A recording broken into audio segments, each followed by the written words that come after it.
তো আমি এখন আছি হান্নান অটো কেয়ারের ওয়ার্কশপে। তো এখানে এই গাড়িটারও এসির কাজ হয়েছে, এই গাড়িটাতেও এসির কাজ, মানে এসি গ্যাস রিফিলিং করা হয়েছে।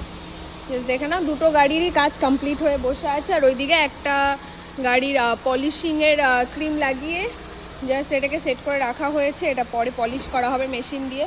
আর এটা ওয়াশিংয়ের গাড়ি, এটা ভালো করে মোছা হবে।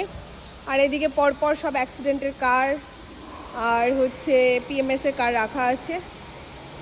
আর ভেতরে একটা আমাদের হিট চেম্বারে একটা গাড়ির, এটাকে কি বলে, ডোনাট না বোনাট সামথিং কিছু একটা বলে, যেটা কালার হচ্ছে। এটাকে কি বলে গো, এই পার্টটাকে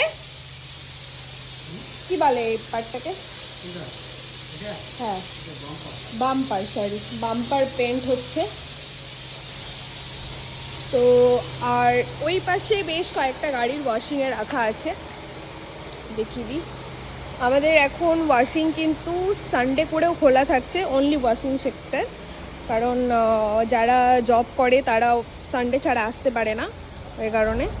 আর এইদিকে সব অ্যাক্সিডেন্টের কার রাখা আছে। তো এই হচ্ছে আজকে ওয়ার্কশপ আপডেট। তো তোমরা যদি এই ধরনের কাজ করাতে চাও আমাদের হান্নান অটো কেয়ার ভিজিট করতে পারো, একদম স্ক্রিনে নাম্বার দেওয়া আছে, কল করে নিয়ে চলে আসতে পারো।